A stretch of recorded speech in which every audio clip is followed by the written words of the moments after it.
Bienvenue dans cette webcast Process BIM pour l'ingénierie MEP. Je suis Anthony Paillard, ingénieur d'application, coordinateur BIM sur des logiciels tels que Revit, Navisworks Manage et Design Review au sein de Ma Même Machine. Donc cette webcast va me permettre de vous présenter la gamme des solutions BIM d'Autodesk, grâce à lesquelles on va pouvoir gagner en efficacité et en précision dans les études, tout en étant plus compétitif dans la modélisation des données du bâtiment, donc en processus BIM, puisqu'il y a de plus en plus de projets où l'on demande une maquette numérique pour chaque lot de construction. Donc l'agenda de la session, on va commencer par une présentation brève de Ma Même Machine, et on abordera les 6 parties dans lesquelles on va présenter les avantages d'un workflow donné à travers une démonstration sur des cas appliqués, donc au sein des différents logiciels. Pour ceux qui avaient suivi la webcast précédente, on était plus resté en surface. Donc on avait tracé les grandes lignes, les niveaux de collaboration BIM, les workflows de collaboration, les workflows de coordination, de validation. Là, on va vraiment rentrer en profondeur dans le logiciel pour se rendre compte des possibilités du logiciel. Donc chaque partie sera suivie d'une session de questions-réponses, donc n'hésitez pas à poser vos questions via le chat, puisque vos micros sont coupés. Mais vous pouvez lever la main, intervenir à tout instant. Donc Ma Même Machine, c'est un groupe allemand créé en 1984. C'est près de 800 personnes dans le monde. Donc on est plutôt sur un modèle d'édition, intégration et commercialisation de solutions CAO, BIM et PLM en mécanique. On propose aussi des formations sur ce logiciel, des prestations d'accompagnement sur les projets BIM et des prestations de modélisation. Donc le revenu en 2015 s'est élevé à 160 millions d'euros. On est premier partenaire Autodesk en Europe, deuxième mondial. Donc on est un partenaire privilégié d'Autodesk puisqu'on détient le plus haut degré de partenariat proposé par l'éditeur, donc Platinum Partner. On a tout un ensemble d'accréditations Autodesk métiers, donc dans le bâtiment, dans l'infrastructure et dans les médias et le divertissement. Assorti de certifications consulting, support technique, et on est bien sûr centre de formation et de certification agréé. Donc, je propose de commencer par l'analyse énergétique à partir d'un modèle 3D. Donc, dans un processus BIM, on va pouvoir vraiment profiter pleinement de la modélisation des données du bâtiment pour soutenir au mieux les différentes prises de décision au cours des études techniques. Donc les études thermiques, les études d'éclairement et les études acoustiques. Donc tout ça au sein du logiciel Revit ou d'autres logiciels externes, donc des outils qui vont pouvoir s'installer dans Revit, donc via des plugins, ou des logiciels externes tels que ClimaWin, Archivizard, puisque Revit est compatible, on peut exporter la maquette au format GBXML. On pourrait continuer à travailler de la manière traditionnelle, donc en exportant la maquette en XML et en récupérant les données de la maquette numérique. Donc, ce qui va permettre d'éviter les ressaisies inutiles à chaque fois que l'on passe d'un logiciel à un autre. Donc, tout ça dans le but, bien sûr, d'optimiser la productivité et la rentabilité, tout en fiabilisant les informations échangées. Puisqu'il y a moins de flux d'informations, donc moins d'erreurs, moins d'omissions. Voilà. Donc, je vous propose de passer dans le logiciel, donc la Revit en l'occurrence. Donc je démarre un nouveau projet, donc l'interface Revit. Je démarre un nouveau projet avec un gabarit de génie climatique.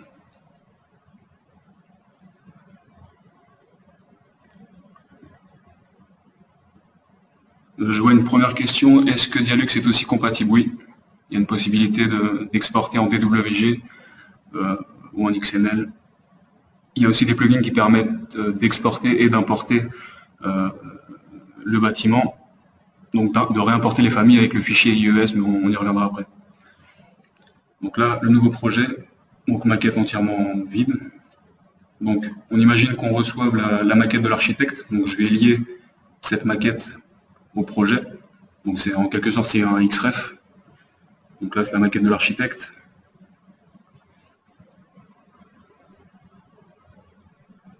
Voilà en 3D.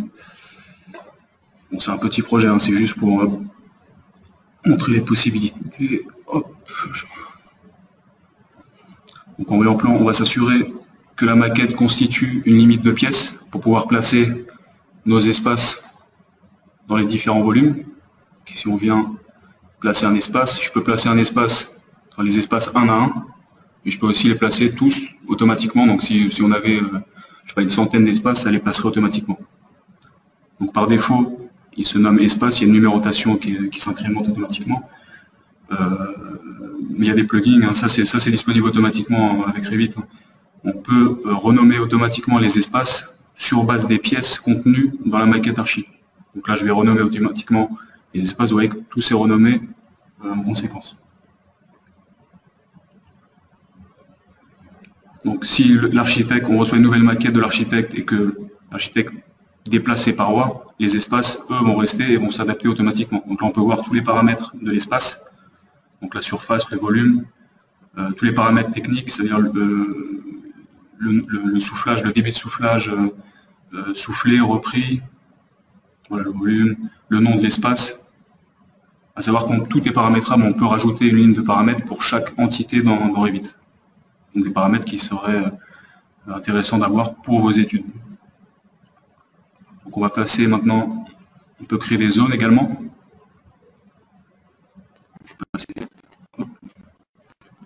Première zone. Deuxième zone, par exemple ici. Hop.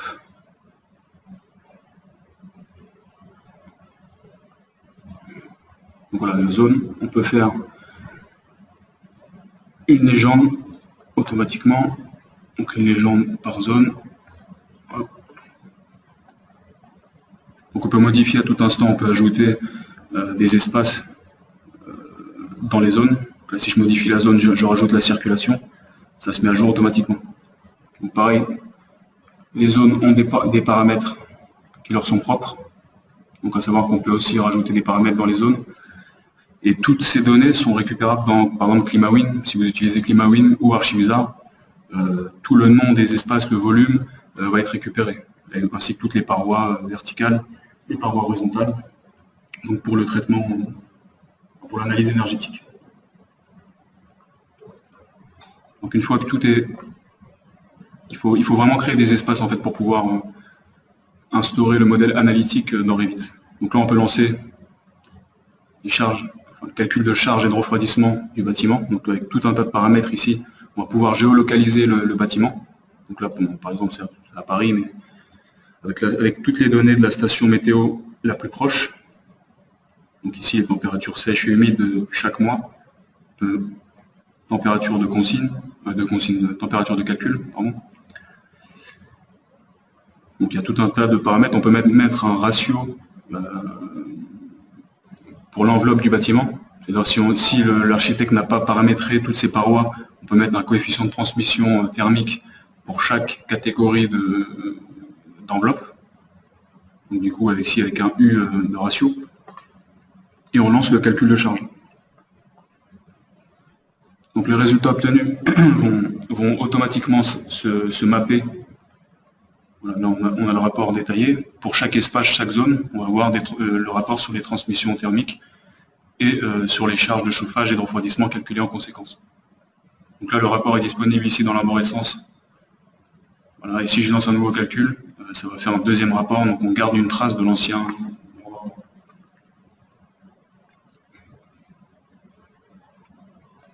Donc ici, par exemple, dans le bureau numéro 2, toutes les valeurs ont été mappées. Donc là, suite au calcul de charge, il est spécifié un débit de soufflage à 434 m3 pour cet espace-là, au vu des paramètres que j'aurais rentrés au préalable dans les paramètres énergétiques. Donc là, ce qu'on va pouvoir faire, c'est, par exemple, très rapidement, pour simuler, par exemple, je mets une bouche de soufflage, donc avec un débit de 846, c'est pour l'exemple. Là, vous voyez que dans l'espace, je sais que écoulement de soufflage réel, il y a 846 m3 qui sont soufflés dans cet espace. Et ce qui était préconisé par le calcul de Revit, c'est 434 m3, ou par le calcul de ClimaWin. Ici, je peux venir rentrer une valeur, par exemple, qu'aurait prévu l'ingénieur en énergétique.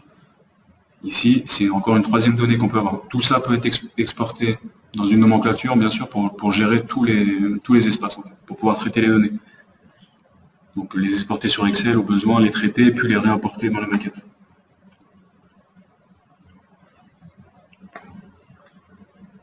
Donc même chose avec les luminaires, si je mets un luminaire, bon, je vais aller chercher une famille.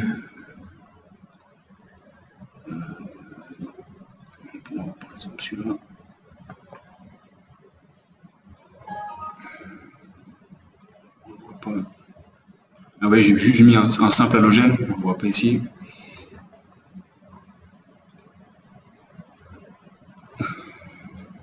Ici, on voit qu'il y a 67 lux, avec une hauteur de plan de construction, je le mets à 70 cm, donc ça s'adapte en conséquence. Ça, c'est tiré du fichier IES, justement, c'était la question, du fichier IES contenu dans la famille du luminaire. Donc, toutes ces informations peuvent être exportées, comme on le disait auparavant, en GBXML. Donc, là, on a le modèle analytique avec le paramétrage avant l'export, et ça permet d'exporter au format XML, en vue d'un traitement dans un logiciel externe. Sachant qu'il y a un aller-retour possible avec ClimaWin, comme on le disait. Il propose, je sais, même un plugin ClimaWin AEC qui s'intègre directement dans Revit, donc on reste dans l'interface Revit avec les fonctionnalités que propose ClimaWin.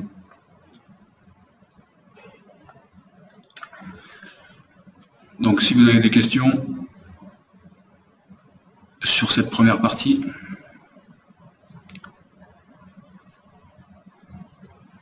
l'analyse modèle énergétique. Alors si on a déjà ces coordonnées du bâtiment de l'archive, ClimaWin peut rentrer automatiquement sur Revit.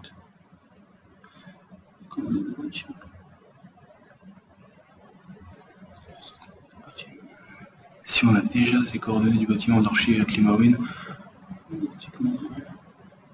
oui, bien sûr. Enfin, si l'architecte a paramétré correctement sa maquette numérique, on va récupérer toutes les données automatiquement. On peut transférer les normes, donc tout son paramétrage, on va pouvoir le récupérer dans l'espace, automatiquement. Est-ce que Dialux est aussi compatible? Donc on parlait de Dialux, mais il y a aussi Relux pour les études d'éclairement.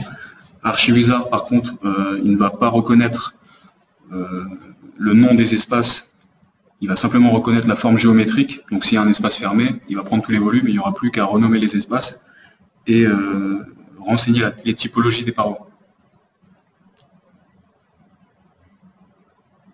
Donc sur ClimaWin, nous rentrons déjà de...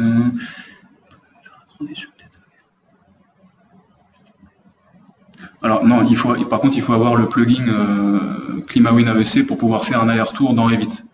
On ne peut pas intégrer, si vous avez ClimaWin en externe, on ne peut pas intégrer dans Revit les paramètres issus de ClimaWin. Comment vous avez fait pour le gabarit génie climatique? Ça, c'est le gabarit génie climatique proposé, c'est les standards d'Autodesk, en fait, contenus dans le logiciel. Non, je ne l'ai pas déjà préparé, en fait. C'est vraiment des gabarits qui sont contenus à la base dans le logiciel. Il y a un gabarit électrique, un gabarit de génie climatique, un gabarit d'architecture, voilà, pour chaque discipline.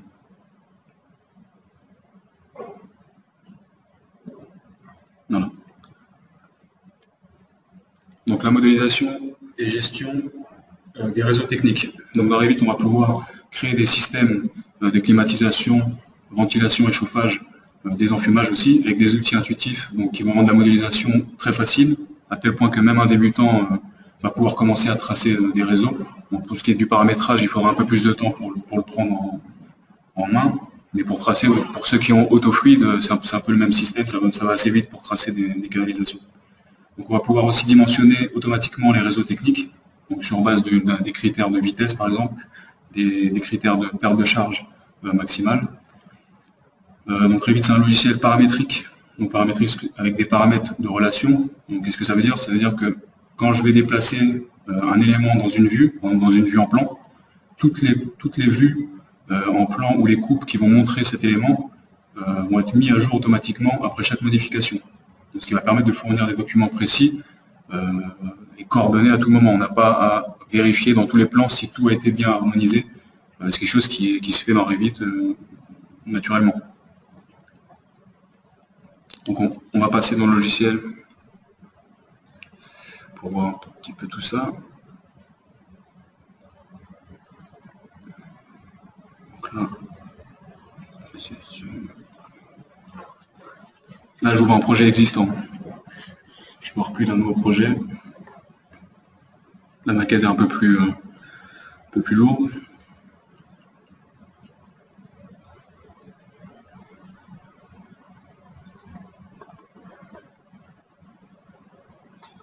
Donc voilà, là il y a pas mal de réseaux. Donc on trouve des...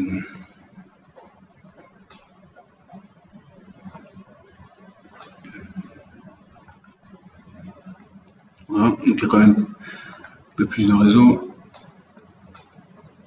Donc, on se trouve à ce niveau-là. Donc dans Revit, on peut dessiner auparavant des gaines génériques, donc juste en unifilaire dans un premier temps, et après affiner au vu des débits qu'on va mettre dans les bouches, transformer en gaines réelles pour avoir le dimensionnement précis. Donc là, on peut tracer une gaine circulaire. 15. Avec ça va faire juste une esquisse. Hop. Basculer en 3D. Hop. Voilà.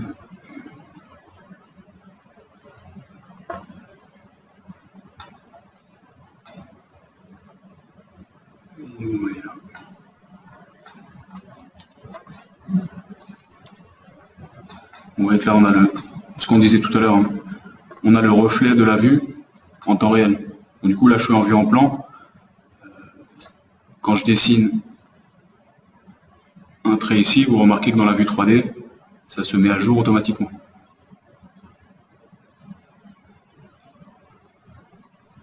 Hop. Donc là, je vais esquisser. Vous voyez qu'ici,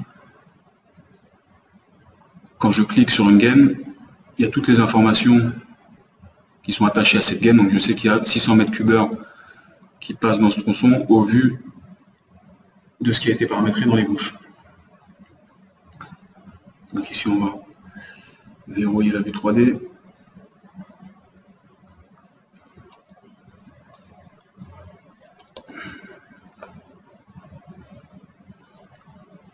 Là, pour l'instant tout est en 315, mais c'est pas vraiment établi encore. La gaine générique.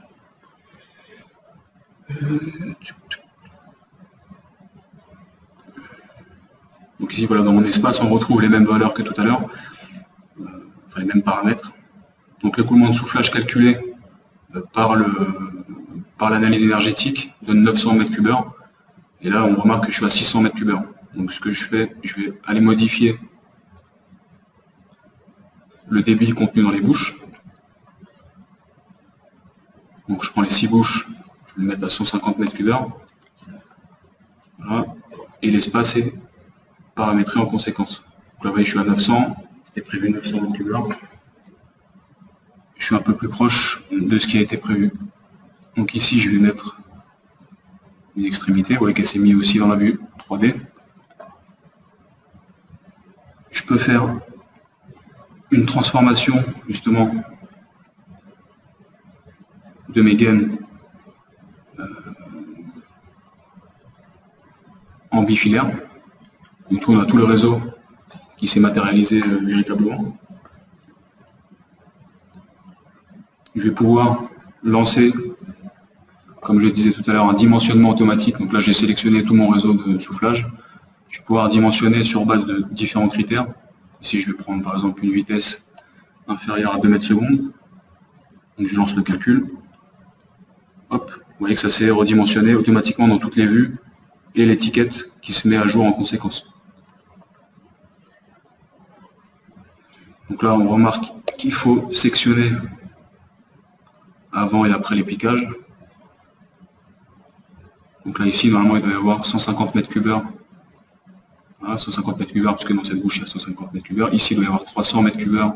Voilà, ça fait vraiment le cumul des débits jusqu'à l'émetteur. Donc là, je peux relancer le calcul au vu des sections qui ont été effectuées. Donc 2 mètres par seconde. Hop, vous voyez que ça s'est encore affiné. Vous voyez, le réseau, ça se trace assez rapidement. Donc là, tout a été dimensionné. Je peux transformer aussi en un clic. Donc je vais sélectionner la fonction convertir en gaine flexible. Donc je peux convertir en bras flexible en bout au niveau du terminal. Hop. Vous voyez que dans la vue 3D, ça s'est mis à jour. Donc je vais prendre tous ces éléments vais les copier dans le bureau d'à côté. Hop. Vous voyez, très facilement, on a 3 jeux de réseau.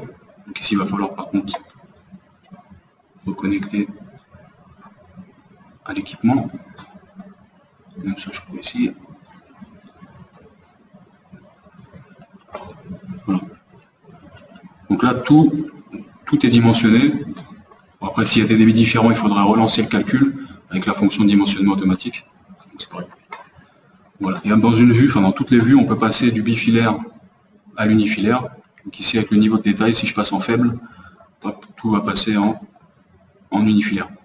Donc avec les symboles, ça c'est paramétrable aussi, le symbole de ce qu'on voit en détail faible, on peut tout paramétrer. Donc voilà un peu comment se passe le tracé de gain dans Revit. Donc si vous avez des questions, n'hésitez pas.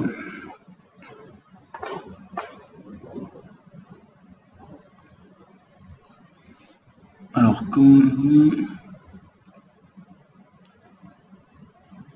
y a-t-il une base de données centrale de fabricants?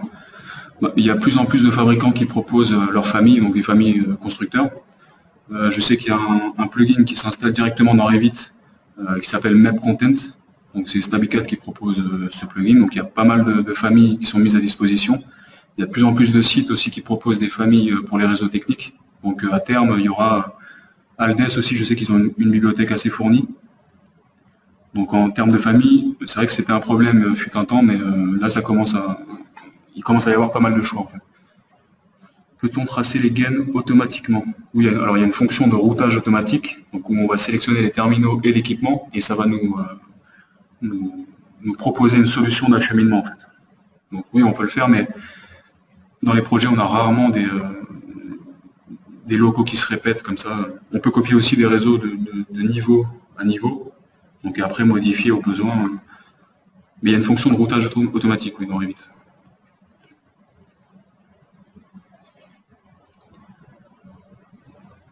Donc s'il n'y a pas d'autres questions, on va passer à la suite.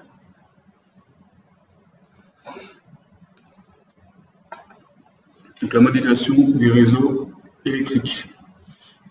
Donc dans cette partie, on va voir comment modéliser des luminaires, des interrupteurs, des prises, des tableaux de distribution, donc les terminaux, et voir comment on peut les raccorder ensemble en créant des systèmes d'alimentation, des systèmes d'interrupteurs, et créer des circuits électriques en fait.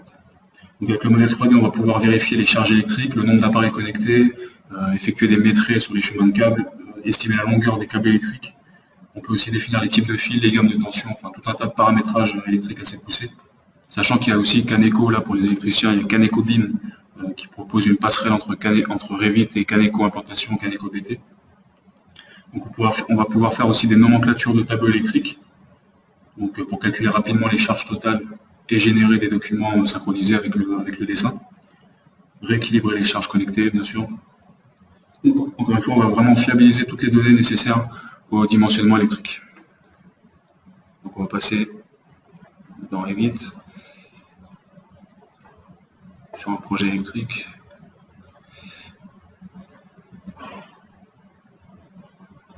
C'est celui-là. Hop. Donc c'est le même projet. Hein,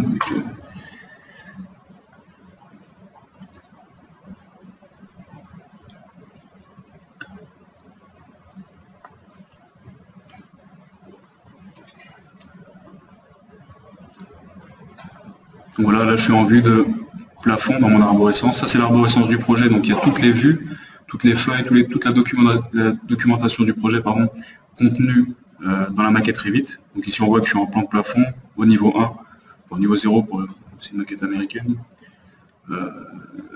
Donc là ici mon espace, je vois mon plafond, la trame de mon plafond. Donc je vais pouvoir placer mes luminaires. Donc là, on va placer des luminaires à peu près comme ça.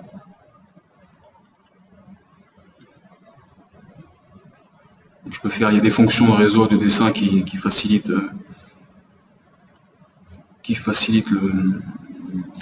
l'intégration des terminaux.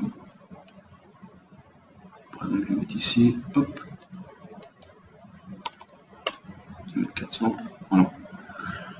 J'aurais pu y mettre ça. Donc on va placer ensuite un interrupteur. C'est pas ici. Hop.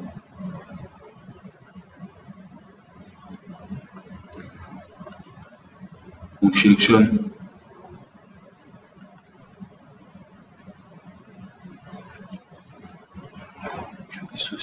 hop, je sélectionne tous mes luminaires, je vais créer un circuit de puissance. Donc hop, vous voyez que ça a raccordé tous les éléments entre eux. Je peux choisir un type de fil, en arc par exemple. Donc là, tous ces éléments sont contenus dans le circuit électrique. Donc on peut donner un nom au circuit électrique, par exemple éclairage salle info. Je vais pouvoir ajouter un tableau divisionnaire par exemple.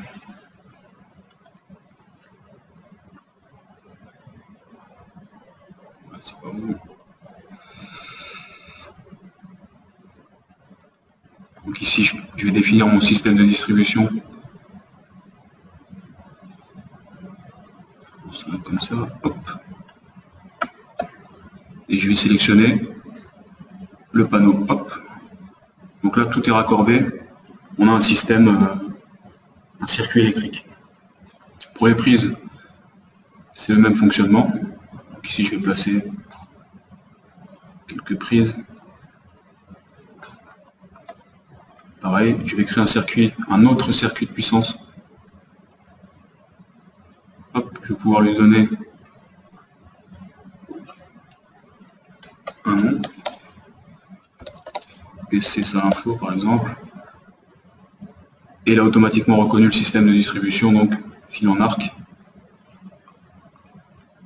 Voilà. Donc là, tous les éléments sont connectés. On a fait le raccordement électrique pour cette pièce. Donc on peut, comme on l'a dit, comme je vous l'ai dit, créer des nomenclatures de tableaux électriques. Par exemple, pour voir tout ce qui est raccordé sur ce tableau. Donc là, c'est le circuit 1, c'est le circuit d'éclairage de la salle informatique. Le circuit 2, le circuit de prise de courant. Donc avec un total des charges connectées. On peut rééquilibrer les charges automatiquement. Hop, avec ça équilibre les charges. Donc ce tableau est disponible dans l'arborescence du projet, parce que c'est de la documentation de projet, donc on peut le placer dans la nomenclature de tableau, on peut le placer sur une présentation par exemple. Voilà. Donc ça va harmoniser, enfin si je fais des modifications dans la salle informatique et que le tableau est modifié en conséquence, tout va s'harmoniser aussi bien dans le dessin que dans le paramétrage de l'élément tableau divisionnaire que dans la nomenclature du tableau sur la feuille. Donc, on peut faire aussi des nomenclatures de luminaires par exemple.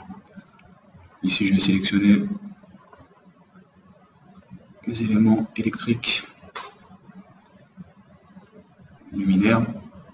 Donc je veux par exemple la famille et le type, le flux lumineux, par exemple très rapidement. Donc là ça m'a listé tous les luminaires contenus dans le projet.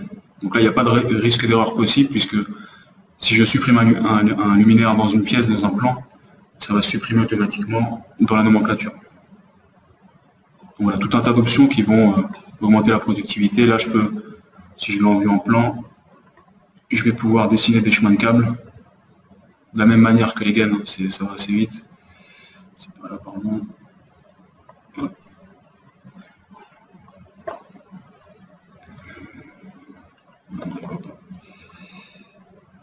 Chemin de câble. Encore des chemins de câble. Hop. Donc là, ça fait les raccords automatiquement. Vous voyez le coude, je peux agir sur le rayon de courbure. 500, transformer le coude en T, repartir. Donc ça va assez vite. Là je fais une antenne, là aussi. Voilà. Donc là pareil, dans le chemin de câble, tout un tas de paramètres. On peut en rajouter. Donc là, type de service, je peux renseigner. Voilà, c'est du courant fort, par exemple.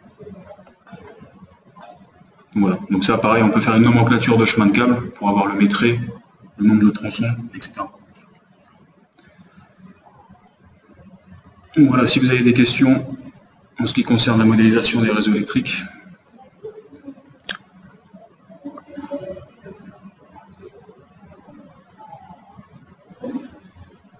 Le calcul des sections de câble se fait automatiquement et renseigne le type d'aboutissant. Donc ça calcule, oui, les sections de câble sont calculées automatiquement selon les paramètres renseignés. Éclairage prise. Oui, en fait, ça va dépendre vraiment de la famille, comment elle est paramétrée. Chaque famille d'objets, là tout à l'heure j'ai placé des prises, c'est une famille qui contient des données qui lui sont propres. Donc ça va être reconnu en tant que prise électrique. Il y a des circuits de données pour la RJ45. Vraiment, c'est vraiment dissocié en plusieurs types de circuits différents. Revit va reconnaître. Après, c'est du dimensionnement de câble. J'ai des retours comme quoi c'est pas vraiment abouti. On a un résultat plus probant sur Caneco, sur un logiciel métier, mais c'est sans cesse en amélioration en fait. Donc ça va finir par proposer des choses assez réelles. En fait, tout est dans le paramétrage. Si on paramètre bien la maquette au préalable, ça va donner des résultats assez probants.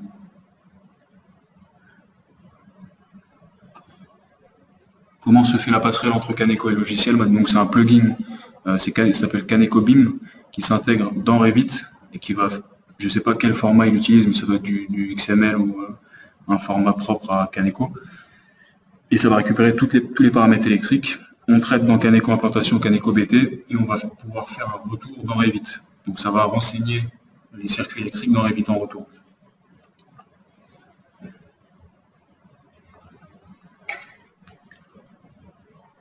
Donc s'il n'y a pas d'autres questions,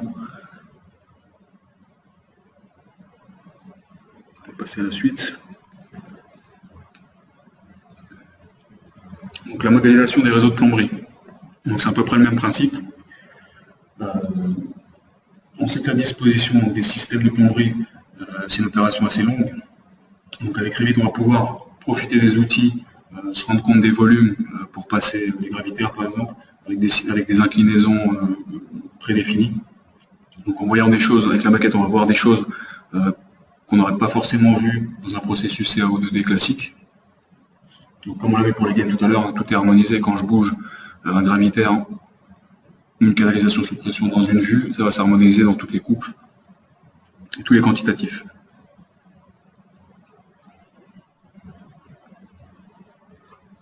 Donc là, je vais ouvrir le projet d'utilisation.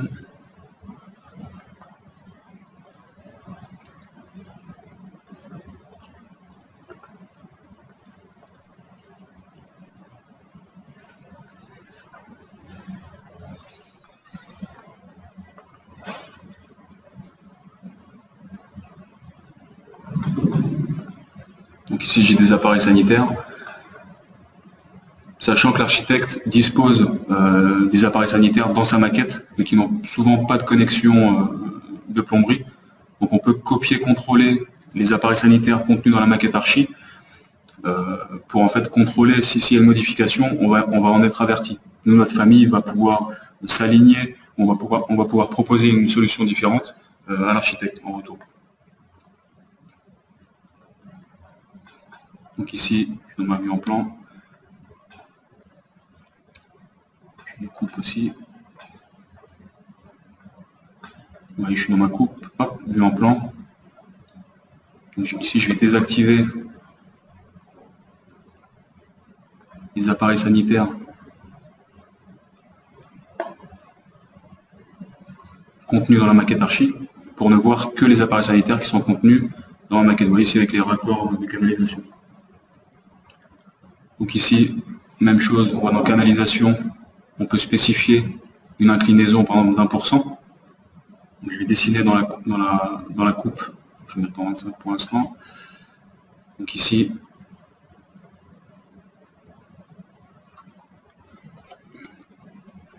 vous voyez ici, il y a une pente, ça s'est fait automatiquement. Je suis allé tout droit dans le dessin, ça fait une pente à 1%. Pour l'instant, on va le mettre là. Hop. Je vois pas le truc.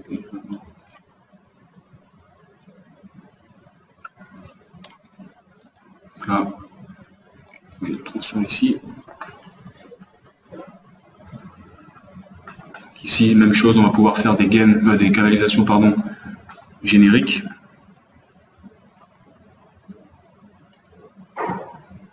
L'élévation. Hop, vous voyez que dans le dessin, ça se. C'est pas bon ça. On fait le bon truc. Hop. J'ai pas sélectionné la bonne connexion, donc là c'est bien le sanitaire, donc l'évacuation. Hop. Excusez-moi.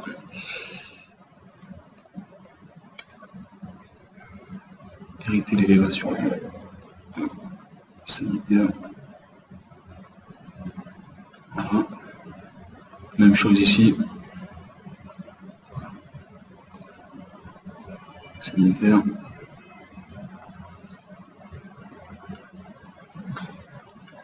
Donc là, ça s'étiquette automatiquement. Donc vous voyez ici le symbole unifilaire de descente.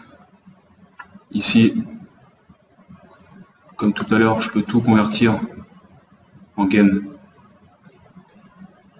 en bifilaire. Vous voyez ici, il est raccord. Ici, je peux supprimer, transformer le T en coude. Donc ici, il y a des familles de double coude à 45 par exemple. C'est vraiment, on peut intégrer tout un tas de familles. Passer toute la section en 80 mm. Vous voyez, ça c'est harmonisé donc, dans la vue 3D et aussi en vue en plan. Donc là, si ici je clique sur la canalisation, on voit qu'il y a une inclinaison. On peut la changer à tout moment. Ici, je peux sélectionner tout le tronçon et lui définir une valeur différente. Ici, on va verrouiller encore une fois.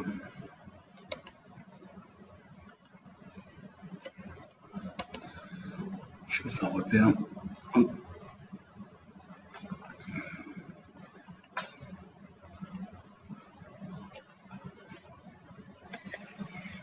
Et c'est bon. Là, je vais paramétrer le type, c'est des WC différents. Donc, hop.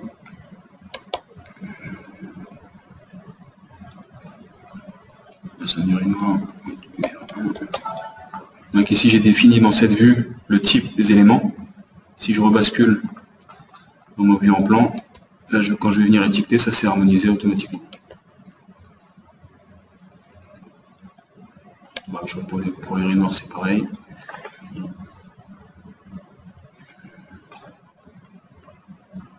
Donc, à savoir aussi que pour tous les systèmes de génie climatique, de plomberie et électrique, on peut se rendre compte à tout moment de tout ce qui n'est pas connecté à un système. Par exemple, ici, on sait que c'est de l'eau usée, c'est colorisé en vert.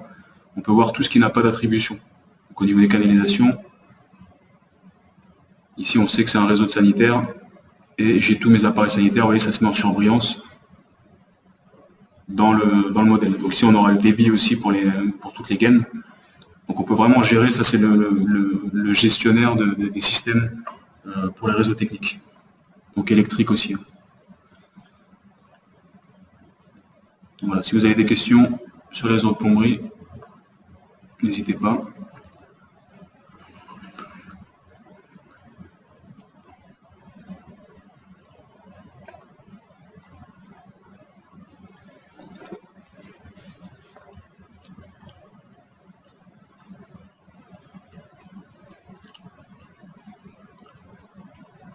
Il n'y a pas de questions. Si peut-on, dans un premier temps, on commence par... Pourquoi dans un premier temps on commence par des génériques? C'est pour pas être encombré avec pour pas s'embêter entre guillemets avec les sections de canalisation, les sections de gaine. Après on peut tracer directement. On a deux choix en fait. On peut passer directement en bifilaire. Là je dessine une canalisation par exemple à 80, c'est le même système. Et c'est vraiment pour faire abstraction dans un premier temps, avant qu'on ait pu dimensionner le réseau. C'est vrai qu'on peut le faire automatiquement. C'est la même chose en fait.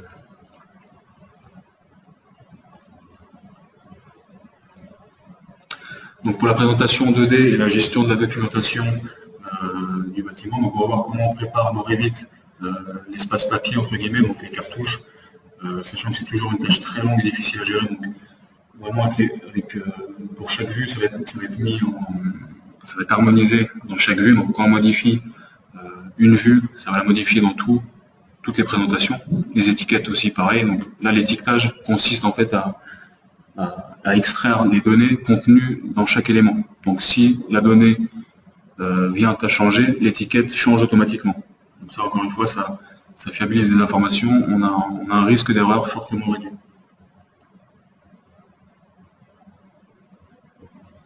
Donc on passe plus de temps, on passe à peu près 80% du temps à modéliser. Les efforts sont dans la modélisation. Et après, on va passer 20% pour tout ce qui est modélisation, pour tout ce qui est mise en page, et présentation. Donc toujours dans Revit.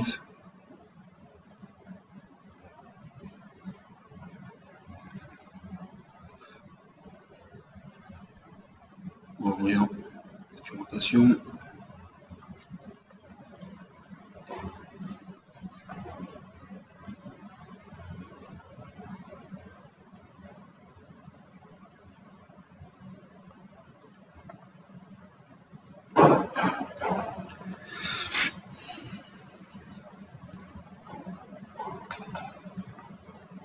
Donc là, on a une coupe avec une section 3D. Donc là, ma coupe est ici. On peut gérer ce qu'on voit dans la coupe, donc on peut faire une coupe à tout moment. C'est automatique. Hop, donc ici, cet élément, c'est celui-ci. Donc si ici, je viens changer, je pose une étiquette. Donc là, on sait que c'est du 230. Si je viens changer, bon, il y a un peu des valeurs, parce que c'est une maquette américaine à la base, donc c'était des pieds et des pouces, donc ça c'est mal converti. Donc, peu importe, si je mets du 250, l'étiquette va être modifiée en conséquence. L'élément se modifie et la valeur de l'élément donc du coup change et l'étiquette pointe sur cet élément, donc l'étiquette est modifiée en conséquence. Dans les vues 3D, c'est la même chose. Ici, 500 par 430. Si je change en 610, l'élément a changé, l'étiquette a changé également. Ici, on va créer par exemple, il y a déjà une feuille de créer, on va créer une feuille avec un cartouche à 0. On peut charger aussi des familles de cartouches. Vous pouvez récupérer vos cartouches d'AutoCAD, les transformer en famille Revit. Donc là, ici, on va prendre le cartouche de base proposé par Autodesk. On va prendre par exemple cette vue-là. On va pouvoir la positionner sur une feuille. On peut placer aussi une vue 3D. Voilà, enfin, on peut vraiment placer toutes les vues dans la feuille. Et ici, si je rentre en mode édition de la feuille, je suis sur la feuille, je rentre en mode édition de la vue, je peux modifier l'orientation comme si j'étais dans la vue en fin de compte, pour modifier la présentation. Donc là, ça s'est harmonisé aussi bien dans la vue du projet que dans la feuille qui contient la vue.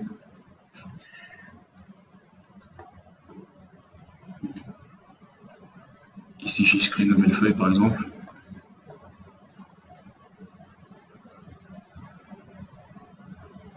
Je vais passer.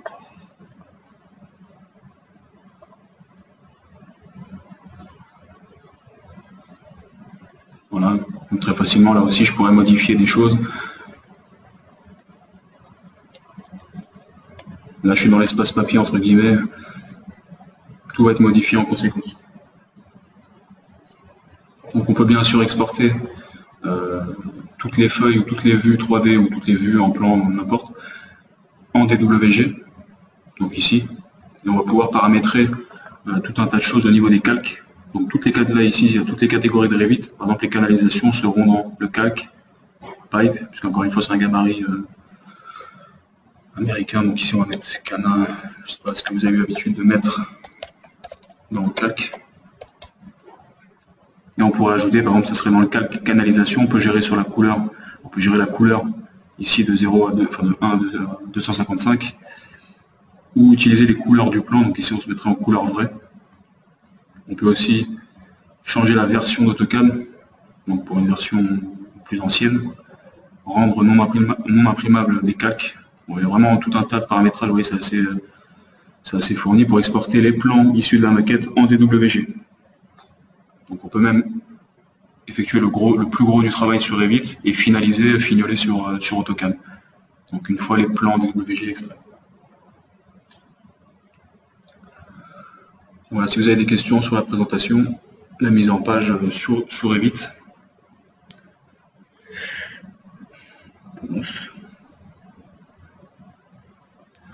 On peut le présenter comme APS. Je comprends pas trop la question. Le logiciel gère la synthèse de tous les réseaux CVC, CFO, CFA. Donc la synthèse, on va le voir juste après. Donc c'est la coordination. On peut faire des détections de clash, mais ça, on va le voir juste après. Mais oui, il est capable de gérer à peu près tous les réseaux techniques. Donc c'est le logiciel qui fait à peu près tout assez correctement. Donc il y a même du sprinkler, protection incendie, on peut faire du brouillard d'eau. Enfin, ça va vraiment dépendre des familles que l'on va intégrer dans le projet. Plus possible. Les points durs des réseaux. Les présentations sont reprises avec l'échelle, oui. Alors quand on glisse une vue dans la feuille, elle vient avec son échelle. Si on modifie l'échelle dans la vue, l'échelle va se modifier en conséquence dans la feuille. Donc il faudra adapter le cartouche au besoin. Mais oui, les échelles sont gérées assez facilement dans Revit. On passe d'une échelle à l'autre assez facilement. Là ici par exemple, deux fois je sais que c'est du centième. Si je passe au cinquantième, forcément ça va être plus grand. Vous voyez que ça s'adapte en conséquence. Après je pourrais ajuster les bords.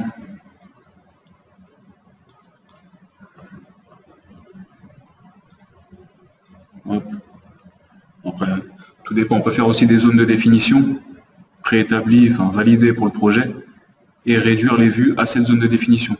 Donc on le fait on définit une fois la zone de définition, et après dans le paramètre ici, zone de définition, on va pouvoir choisir toutes les zones contenues. Bon là il n'y en a pas, mais toutes les zones contenues dans le projet. Par exemple, si pour tout le côté-technique, toutes les zones, par exemple l'aile nord, l'aile sud, vraiment toutes les parties, en un clic, on va brider la vue, on va confiner la vue à cette zone uniquement. Donc ça permet de gérer les présentations aussi assez facilement.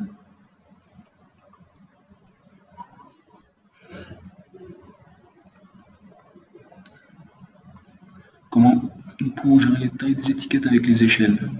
Donc les tailles des étiquettes, donc tout ce qui est annotation 2D va être modifié en fonction de l'échelle, naturellement. Donc si on a une étiquette avec du texte à 2 mm, l'échelle le texte va subir l'échelle. Donc on peut avoir des étiquettes, on a souvent d'ailleurs des étiquettes pour le centième, des étiquettes pour le 25e, etc.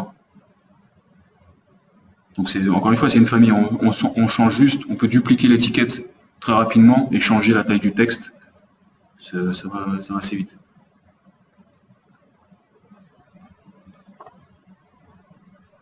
On n'attend pas une légende. Alors il y a aussi des légendes, donc là, on peut regrouper toutes les légendes du projet. Donc ici, si je fais une nouvelle légende, ici c'est un espace vide dans lequel je peux intégrer des DWG. Donc si vous avez vos légendes sur AutoCAD, vous pouvez les intégrer ici à un porté CAO. J'irai chercher ma légende sur AutoCAD, la transformer en ligne Revit et pouvoir la modifier, après l'affiner directement. Et après, je peux glisser mes légendes dans mes présentations. Donc là,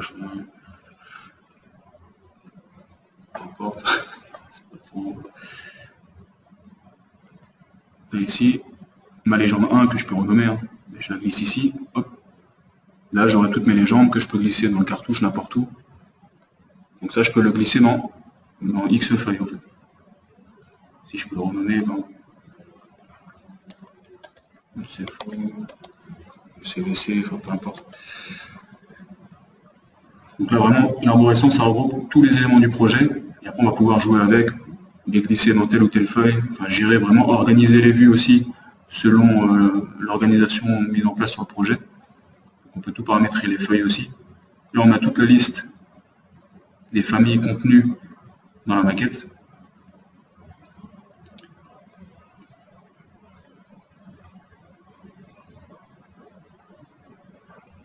Voilà pour les légendes. Hop, on va fermer ça.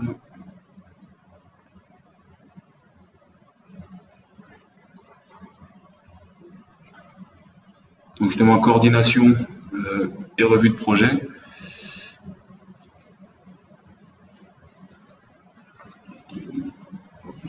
Donc on parlait tout à l'heure de synthèse des réseaux. Donc, je ne sais pas si c'était vraiment le sujet exact, mais on va pouvoir réaliser des contrôles d'interférence, une détection de clash entre les réseaux techniques et les éléments architecturaux et structuraux, surtout structuraux.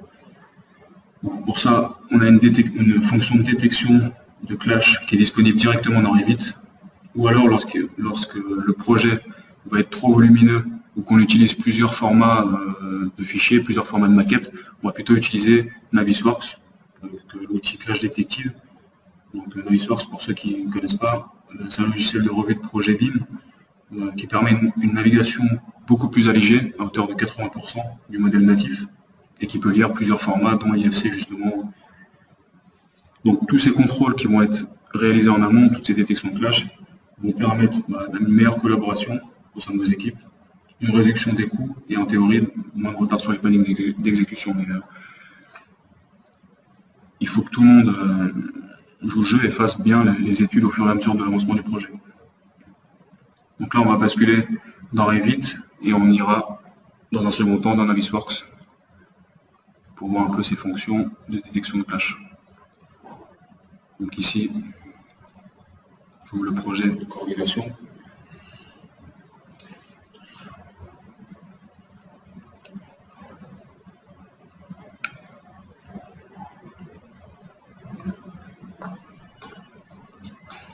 Donc ici la même maquette, mais j'ai fait ressortir en vert les éléments de structure, ici.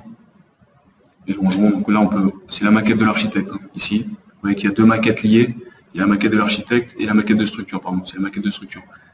Donc ici on voit que c'est des poutrelles, où je les ai fait ressortir en vert pour mettre en évidence ces éléments.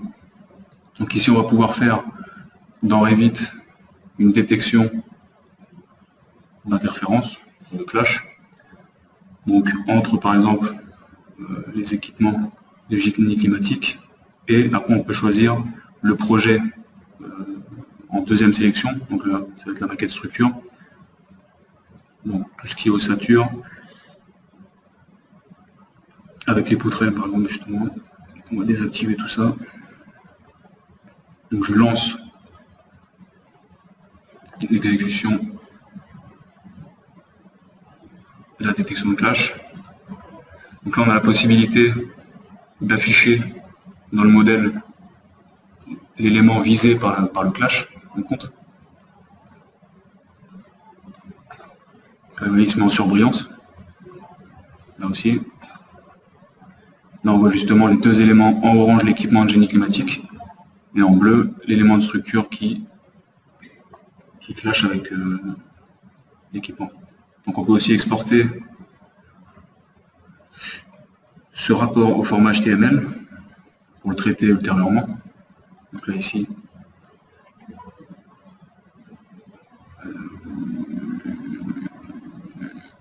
je sais plus où je l'ai mis.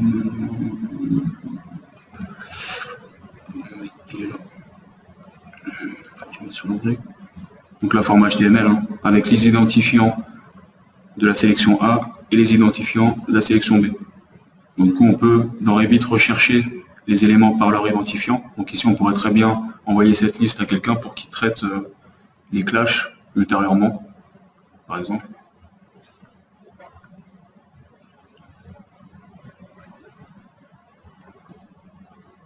Donc ici on va faire une deuxième détection entre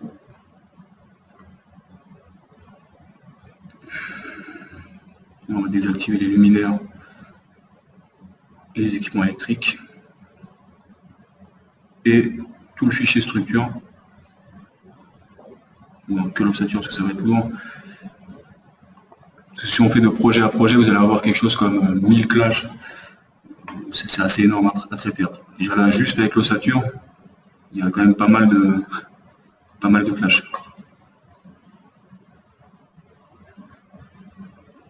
Donc là, ça va être peut-être difficile de trouver une vue adéquate dans Revit. Là, vous voyez qu'ici, on voit juste l'équipement de génie climatique, mais on ne voit pas l'élément de structure. Donc, pour trouver une vue adéquate, ça va être assez difficile dans Revit. C'est pour ça qu'on parlait de Navisworks. Donc, on va passer sur Navisworks pour voir un peu ce que propose l'outil détection de clash. Donc là, on peut travailler conjointement entre Revit et Navisworks, parce que dans Navisworks, on ne peut pas modéliser d'éléments, on ne peut pas modifier les éléments, on est obligé de les modifier dans Revit. Donc on va être obligé de travailler conjointement entre Revit et Navisworks. Donc ici, je vais activer la fonction switchback de Navisworks et je laisse Revit en cours d'exécution. Donc là, ici, j'ai basculé sur le logiciel Navisworks. Donc vous voyez qu'ici, la navigation est allégée. Là, on a le modèle avec les textures. Vous voyez que ça va beaucoup plus vite que tout à l'heure quand je faisais une orbite dans le projet. Donc ici, vous avez toute l'arborescence. Donc là, on voit qu'il y a trois maquettes liées. Donc les mêmes maquettes que j'avais dans mon fichier. Donc maquette architecture, maquette structure et ma maquette qui contient les réseaux techniques. Donc ici, structure, architecture et ma maquette. On peut développer ici par niveau, par exemple, au niveau de l'architecte, tout ce qui a pour base le niveau 1 et l'isolé, par exemple. Voilà, assez rapidement, vous voyez que c'est assez fluide. On peut se placer un peu où on veut. Donc ici, on fichit tout. Bien.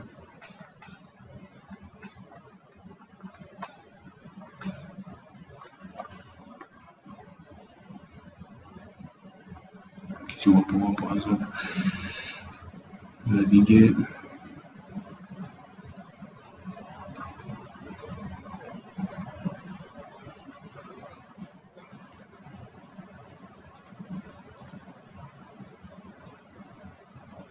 Voilà, ça c'est les espaces qui se sont convertis. Hop. Voilà, ici on peut se balader dans le projet assez de façon rapide. On peut faire ça aussi dans Revit, mais ça serait beaucoup plus lourd. Donc ici on peut sélectionner les éléments. Donc là on voit que c'est une bouche d'aération avec tous les paramètres qui sont associés. Ici vous voyez on retrouve le débit, la vitesse. On peut vraiment récupérer toutes les informations. Donc ici, je pourrais enregistrer mon point de vue. Vous voyez ici, hop, cafétéria. On peut annoter, on peut mesurer. Hop, ici, hop. Voilà, j'ajoute une étiquette. Je vais dire modifier le débit. Hop. Là, si je change d'orientation, je vais voir un autre point, par exemple un autre point du bâtiment. Si je reviens sur mon point de vue, hop, il conserve l'angle de caméra avec toutes les informations associées à l'élément. Voilà, tout ce qu'on aurait pu annoter dans la vue. Donc là, on va lancer, parce qu'on était sur la détection de clash. Donc clash détective.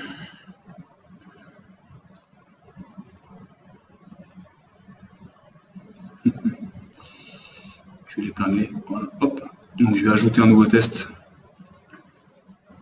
MEP et structure. Par exemple, donc entre tout mon projet qui contient les réseaux techniques et la maquette structure. Donc ici je peux mettre une tolérance des éléments. Ici il y a 2 cm. Par défaut je crois que c'est 1 mm. Donc ça fait un peu. Là on se laisse une tolérance de 2 mm. De 2 cm pardon. Donc je vais exécuter le test. Bon, ici je vais mettre l'autorégulation seconde. Changer la couleur d'arrière-plan. Vous voyez qu'ici il y a la totalité des clashs. Donc là il y en a quand même pas mal, mais on peut modifier le statut de chaque clash. Donc activer, vérifier, approuver, résolu. On peut affecter aussi un clash à une personne en particulier. Donc ici on peut affecter par exemple Projetar 1 et lui faire une petite remarque. Donc à chaque fois que je bascule de clash en clash, ça va me mettre sur un point de vue et ça va mettre en évidence, donc du coup, l'élément A et l'élément B. Comme dans Revit, mais là c'est un peu plus parlant. Donc ici on parlait par exemple de la fonction switchback, donc on peut passer de cet angle de vue à cet même angle de vue dans Revit. Donc ici je peux faire un retour ici, hop, vous voyez qu'il y a une petite notification ici dans le logiciel Revit, et ici je vais dans une vue 3D par défaut, donc là on voit, je vais masquer les sols et les murs, bien sûr. Donc là ici mon élément visé, donc ici commencer. Là l'élément est mis en surbrillance. Je vais passer dans la vue 2. Ok. Ici, je vais refaire ce bascule. Hop. Donc si je change de vue, vous voyez qu'ici j'ai changé de vue, mais ça le met en surbrillance. Donc ici on pourrait faire une coupe et faire un dévoiement, enfin faire un casse pour passer en dessous la poutrelle. Donc là, c'est vraiment facilité, enfin c'est vraiment géré, on peut éditer le rapport. Donc ici, rapport avec tout un tas d'éléments qu'on filtre ou non, HTML, XML, donc il y a plusieurs formats possibles. Donc là, on va exporter le rapport au format HTML pour voir à quoi ça ressemble. Je vais mettre en temporaire. Il vaut mieux faire un nouveau dossier parce que ça va exporter toutes les images des clashs avec.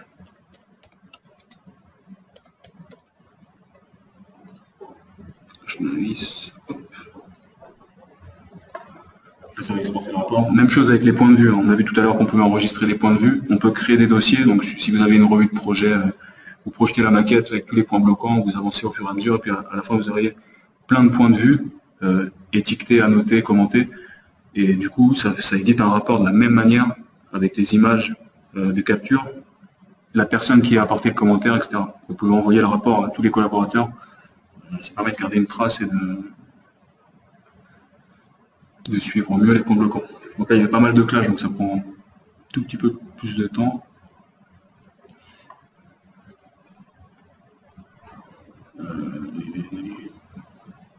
Temporaire. On voit ici, format HTML. Donc ici, on a tout le listing des clashs. Donc ici, si je clique sur l'image, j'ai une vue éclatée du clash avec tous les commentaires que j'aurais pu apposer, le statut et encore une fois, l'identifiant d'éléments. Donc après, on peut gérer le statut, comme on l'a vu ici. On peut gérer le statut, par exemple, s'il est résolu, qu'il est en attente. La prochaine fois qu'on va recharger la maquette et qu'il n'y a effectivement plus le clash, ça passera en bleu. Donc voilà. Donc voilà un peu les outils de détection pour les coordinations, la coordination du projet.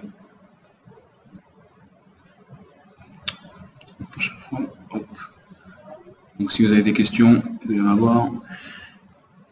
Oui, c'est bien ça, les clairs, ok. Donc voilà, ça répondait à la question. Quel est le logiciel Navisworks? Donc ça, c'est de l'éditeur, c'est le même éditeur que Revit et que AutoCAD.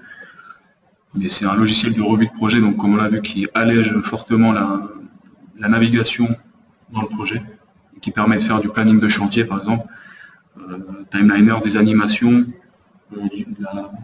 du chiffrage aussi, avec des moyens un peu plus poussés que dans Revit. Et comme on l'a vu, des outils de détection de clash, avec pas mal d'outils qui optimisent cette gestion de clash. Parce que dans Revit, on peut pas, il n'y a pas de statut, il n'y a pas de point de vue paramétrable. Donc c'est un peu plus pénible de traiter les clashs dans Revit en fait. Surtout quand il y en a beaucoup en fait.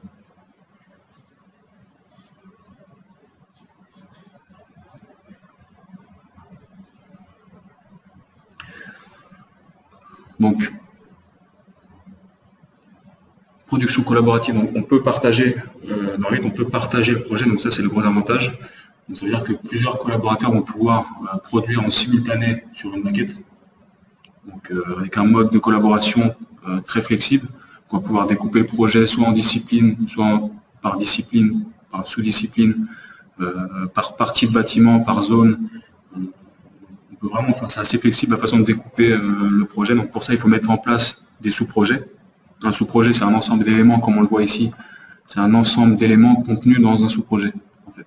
Ici, en rose, par exemple, on a tout ce qui est CVC reprise, c'est en rose. Donc, on voit que ce sous-projet-là regroupe tous ces éléments. Et un sous-projet peut être modifié par une seule personne à la fois, ce qui protège un peu la production.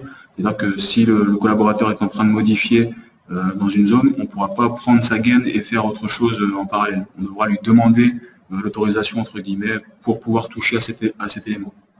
Donc on peut bien évidemment se connecter à distance sur cette maquette. Donc il suffit juste simplement d'avoir le chemin, enfin, le même chemin d'accès sur le serveur. Et tout le monde peut se connecter, on peut aller jusqu'à même une dizaine sur le projet, en synchronisant au fur et à mesure la production dans la maquette. Donc là, on va retourner dans Revit. Il faut ouvrir un nouveau projet.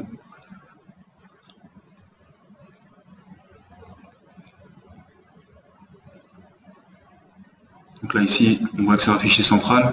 Donc les deux options sont disponibles. Ici, je vais créer un fichier local sur mon poste pour pouvoir travailler sur mon fichier local. Et lorsque je ferai des modifications, je pourrai synchroniser vers le fichier central. Et chacun peut, de cette manière, actualiser son projet. Et du coup, en fait, à chaque fois qu'on synchronise, on va envoyer les nouvelles données au fichier central et on va récupérer ce que les collaborateurs auraient pu fournir comme travail au même moment, en fait, depuis la dernière synchronisation. Donc là, ici, qu'on voit, il y a plusieurs sous-projets qui ont été créés. On peut en créer des nouveaux, on peut en supprimer, on peut les renommer, on peut faire... C'est assez flexible. Ici, on voit qu'ils sont le propriétaire, je suis propriétaire d'un seul élément. Donc ici, je peux tous les rendre modifiables et là, personne ne pourra toucher, ne pourra rien toucher d'ailleurs ici. Mais si je voulais me rendre propriétaire, par exemple, que de l'ELEC, si je travaille sur l'ELEC, ici, je m'approprie tous les éléments contenus dans le sous-projet ELEC. Donc si quelqu'un va vouloir modifier un élément contenu dans ce sous-projet, il va falloir qu'il m'envoie une requête. C'est ce qu'on va simuler juste après. On peut également, il y a des sous-projets de vue, donc on peut verrouiller un certain nombre de vues. Donc si par exemple vous avez des vues de livrables que vous voulez verrouiller, le coordinateur BIM ou le projeteur peut se les réserver.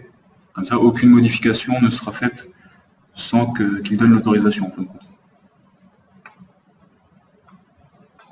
Donc ici, on va activer la colorisation des sous-projets par sous-projet justement. Donc ici, on retrouve ce qu'on voyait dans l'image dans le slide. Ici, vous voyez que en vert, normalement, c'est tout ce qui est du soufflage. Donc là, on voit ici que les éléments sont dans le mauvais sous-projet puisqu'ils sont dans une colorisation différente. Donc là, ici, ils sont en gris, donc ils sont dans le sous-projet 1. Donc ils sont par défaut. Donc là, je vais sélectionner tout mon réseau de soufflage et je peux à tout moment changer le sous-projet dans lequel il se trouve. Donc là, ici, je vais le mettre dans le bon sous-projet. Hop, et vous voyez que maintenant, ça s'est colorisé. Et là, comme j'ai effectué une modification sur l'élément, vous voyez qu'ici, modifié par moi. Du coup, comme j'ai agi sur l'élément, si une personne veut modifier quelque chose à ce niveau-là, il ne pourra pas. Il devra m'envoyer une requête. Donc là, c'est ce que je vais simuler. Je vais ouvrir une autre instance de Revit pour pouvoir simuler une modification par une tierce personne.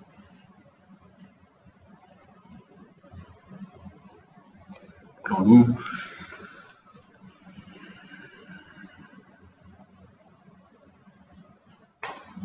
ça permet vraiment de verrouiller. Enfin, quand on travaille sur une zone, on est assuré que personne ne va venir dans le même temps faire un truc complètement différent. Donc là, du coup, la deuxième instance de Revit c'est ouverte. Je vais devoir me déconnecter pour simuler un autre utilisateur. Donc ici, je change l'utilisateur. Je dis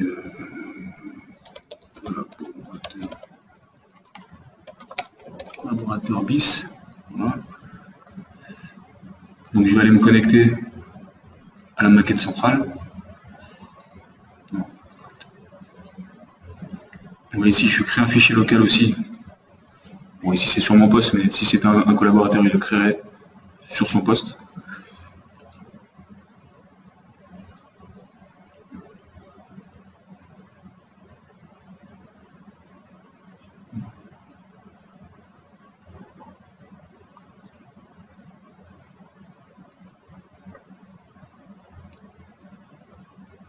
C'est un peu lourd.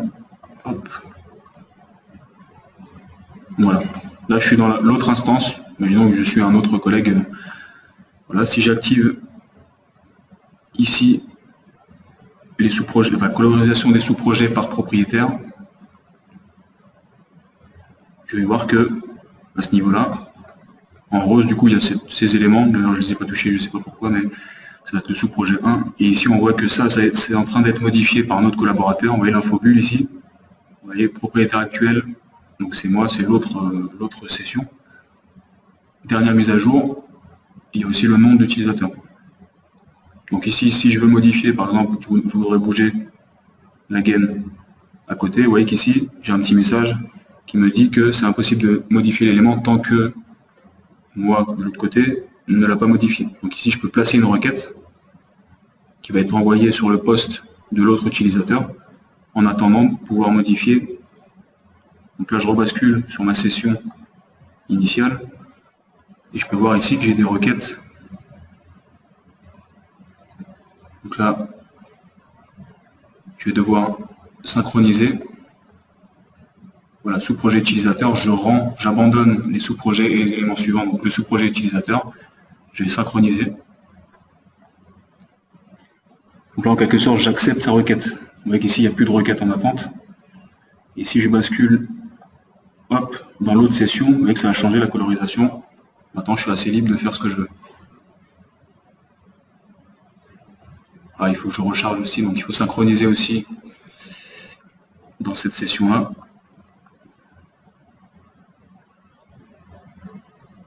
Voilà.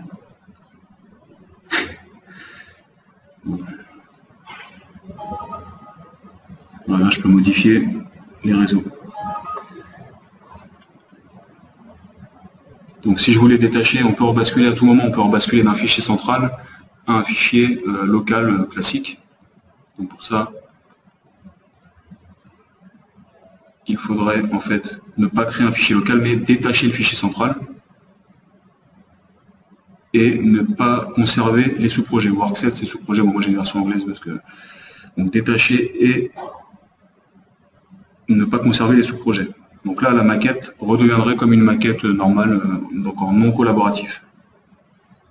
Donc à tout moment, on peut passer d'un système de collaboration à une maquette tout à fait normale, une maquette personnelle. Donc là, si vous avez des questions sur la collaboration,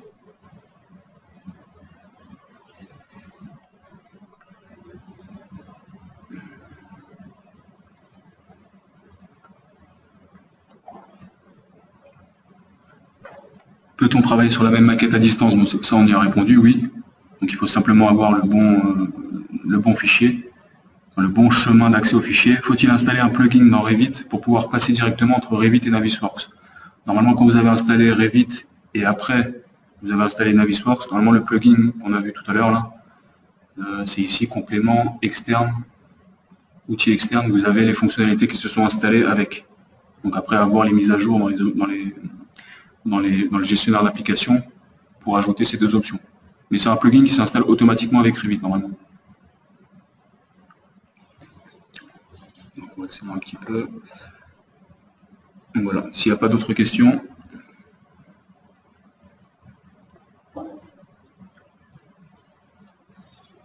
Donc la publication au format DWF. Donc le format DWF, ça va permettre de publier un plan ou des carnets de plans. La particularité, c'est qu'on va récupérer les éléments graphiques, mais aussi et surtout les informations qui sont liées. Donc là, on peut voir dans l'image, par exemple, que sur le diffuseur, on pourra cliquer dessus et récupérer les informations un peu comme dans Navisworks. Donc là, la particularité, c'est que c'est un logiciel, encore une fois Autodesk, mais qui est entièrement gratuit. Donc tout le monde peut l'installer sur son poste, il est assez léger. Et tout le monde pourra profiter des informations extraites de Revit et annoter les plans, surligner. On va pouvoir avoir aussi un historique des commentaires, donc changer le statut, encore une fois. Et le point fort, c'est qu'on va pouvoir récupérer toutes les annotations, et simplement les annotations, en fond de plan dans Revit. Donc ça va permettre d'améliorer la communication dans la collaboration. Donc pour ça, on va commencer sur Revit et on va finir sur Design Review.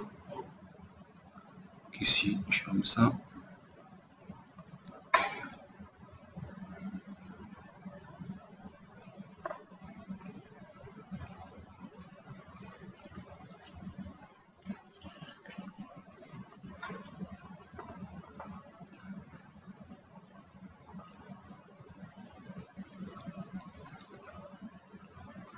Donc ici, il y a un certain nombre de feuilles qui sont créées. Voilà toute la documentation. Donc je vais exporter ces feuilles au format DWF. Donc ici on peut faire même des jeux d'export pour ne pas avoir à les recocher ultérieurement. Donc ici je veux exporter ce jeu de feuilles. Donc je vais l'exporter sur le bureau comme ça. Voilà. Carte de plan.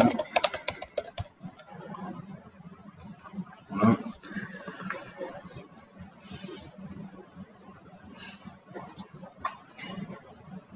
Donc là, toutes ces feuilles vont être contenues dans un seul et même fichier. Et tous les plans vont être annotables. On va pouvoir effectuer des mesures, on va le voir. Apporter des commentaires qui seront récupérables dans Revit par le projeteur.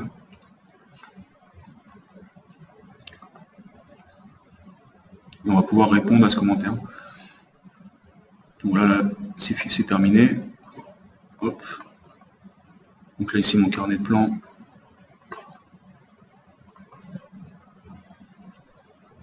Donc voilà le logiciel Design Review. 2013, c'est la dernière version. Il n'y a pas eu de mise à jour depuis, parce qu'il n'y a pas eu de nouvelles fonctionnalités disponibles.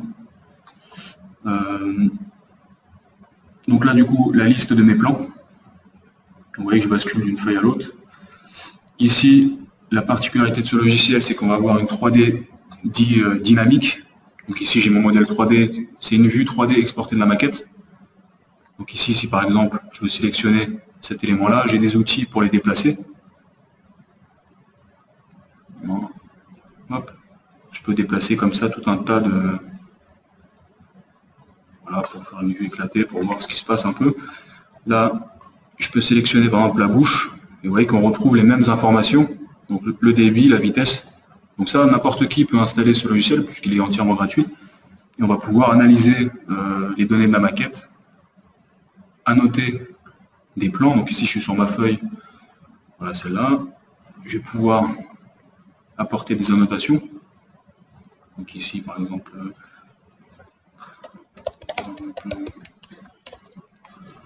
l'implantation. Voilà. Donc ici, on pourrait marquer du texte. Je peux encadrer une zone chargée. On va voir le cheminement. Voilà, on va pouvoir effectuer des métrés, des mesures. Donc là, ici, les échelles sont paramétrables. Hein. On peut aussi mesurer une surface, par exemple.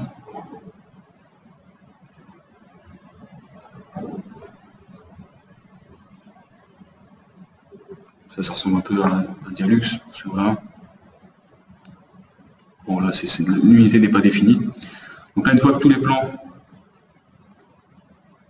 sont annotés, ah oui, il y a le statut aussi. Donc là, le statut donc, à vérifier, donc ça se met en rouge.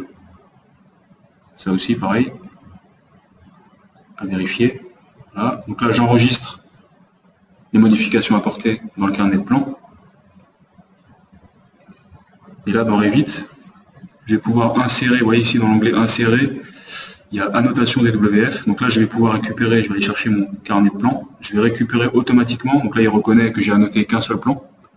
Donc pour cette feuille-là, hop, et vous voyez que ça s'est mis à jour. Ici, je récupère en fond de plan les informations apportées par celui qui a annoté. Donc ici, je clique sur la notation. Vous voyez que je vois son statut. Je vois que c'est voilà, M. Pénard qui a dit non, je n'avais pas mis de revoir implantation. Voilà. Là, pareil. Voilà, zone chargée, revoir cheminement. Et on peut répondre. Donc là, ici, on changerait le statut. Par exemple, fait. Voilà. On réexporterait cette feuille dans Design Review pour avoir l'historique, pour voir les modifications qui ont été apportées par le projeteur. Donc voilà pour la publication des WF. Donc si vous avez des questions, n'hésitez pas.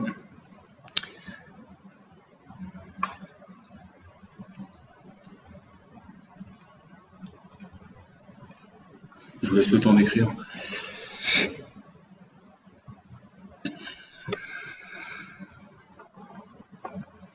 Donc ça, il est disponible sur le site d'Autodesk. Donc encore une fois, pour améliorer la collaboration, c'est un outil qui est assez bienvenu en fait dans le processus BIM.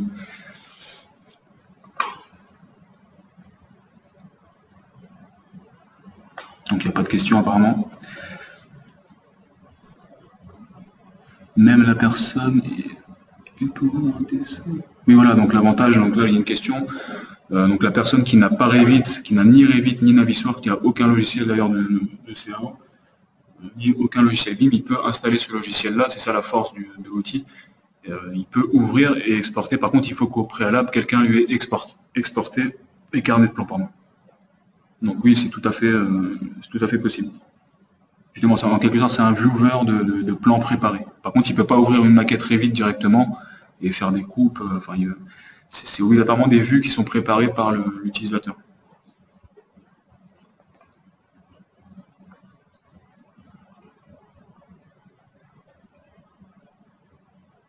Donc s'il n'y a plus d'autres questions, ça va être la fin de ce webinaire.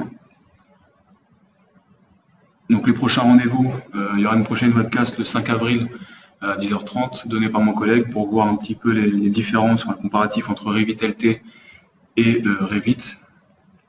Et ensuite le 15 avril, donc à 10h, une webcast animée par Sima Mokran, donc ma collègue BIM Manager, nouveau métier, plusieurs fonctions.